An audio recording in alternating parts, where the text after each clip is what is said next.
Let me tell you a story. Today, I bring you a case that has haunted investigators, terrified a whole town, and left behind a trail of 5 gruesome murders that till date remain unsolved.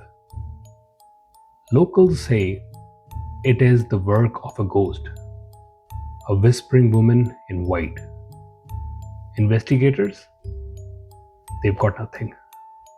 No DNA, no fingerprints, no motive, just 5 bodies and whispers.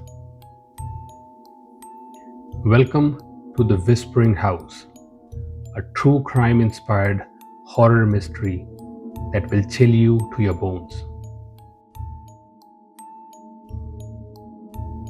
Alicia Monroe, 29, was found dead in the basement of an old Victorian home she had just purchased in Fairbridge, Ontario.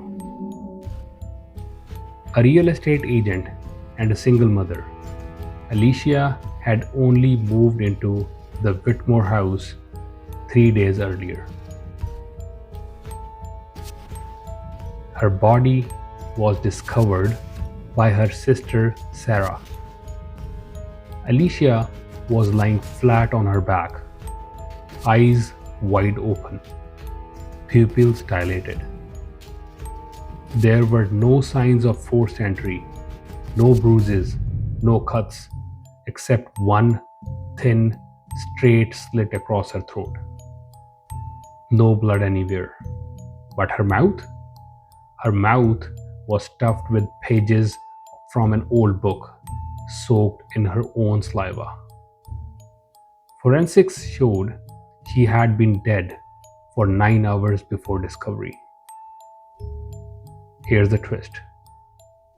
The book pages came from an 1890s edition of her diary, written by a woman who lived and died in the same house. The only person questioned? Sarah.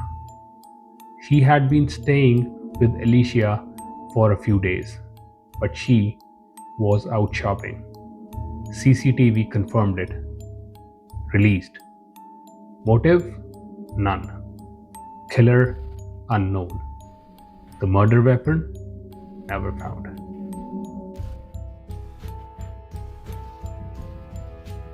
Curtis Feldman was a handyman.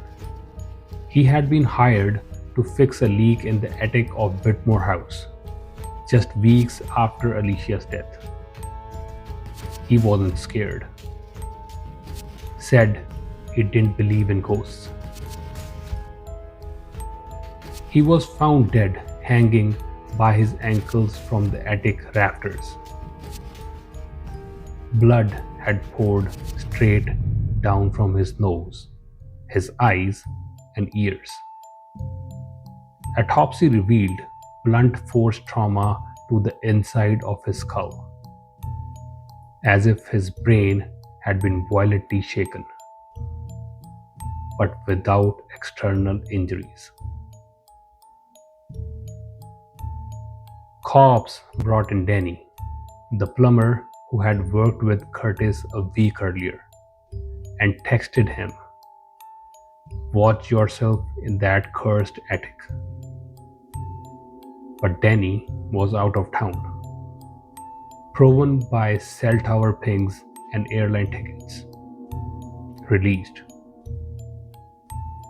Curtis had told his wife the night before, "I heard her whispering. There's a woman in white, and she wants me gone." Police dismissed it, but it was written in his diary, the same brand as Alicia's torn pages. This one shattered the entire town. Emily and Noah Patterson, newlyweds in their 20s, rented the house from Alicia's family for a month, thinking it was a steal.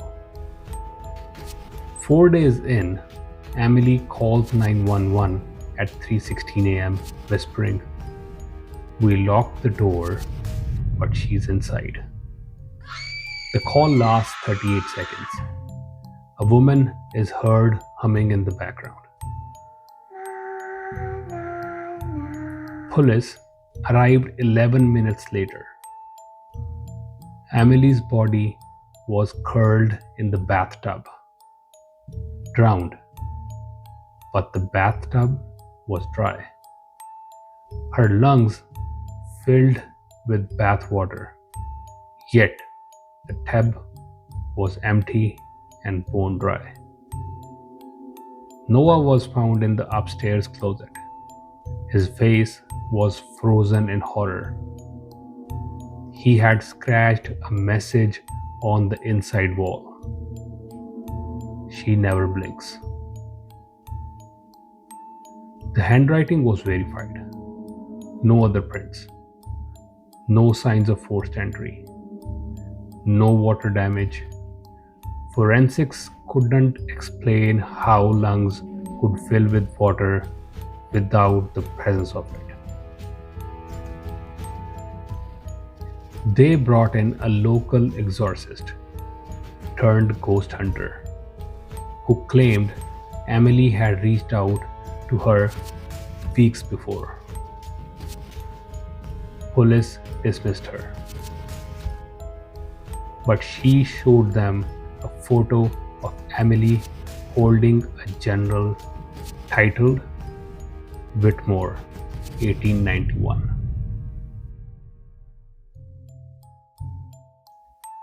Samuel was a medium, famous on TikTok for channeling spirits. He streamed live from Whitmore House, saying he'd expose the fake hauntings.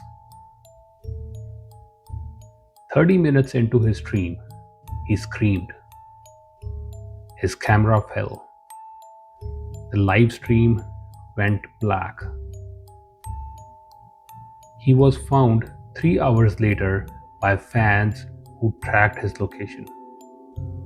His body was twisted, contorted, joints bent backwards. Autopsy revealed his spine had been dislocated in 5 places.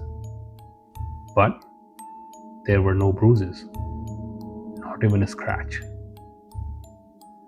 Blood symbols were painted across the walls, but not in his blood. Forensics had identified it as type AB negative. Samuel was O positive. A man named Derek was brought in. He'd been harassing Samuel online, calling him a fraud.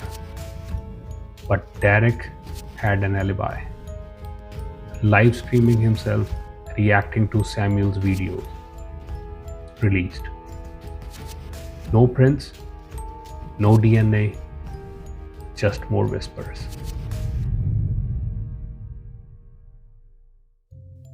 Detective Helen Drew didn't believe in ghosts. She laughed off the theories, took over the case herself. She went alone to the house at night to prove a point. She never came out. She was found sitting on the front porch at sunrise, still breathing, but completely catatonic. Hospitalized, never spoke a word again. When they checked her body, they found something chilling. A single page tucked under her belt. A handwritten note. She only speaks to those who carry guilt. You all brought her here. I just answer. The handwriting? It matched the original 1891 diary author, Eleanor Whitmore. But that diary, it was buried with Eleanor, and the grave had never been opened. So here we are, 5 people dead or broken. Suspects caught, released. No DNA, no motive, no murder weapon. Just a recurring presence. A woman in white who whispers and punishes guilt. Is it psychological? Is it spiritual? Or someone brilliantly staging the perfect crimes? Whitmore House remains sealed now. No one dares enter. But the whispering continues. Some say they hear her around 3 a.m., walking the upstairs hallway, soft feet humming, and sometimes you'll hear your name. If you like this mystery, share it. Someone out there might know the truth. And maybe someone else will whisper back. Until then, stay safe. Evil is often unseen, but never silent.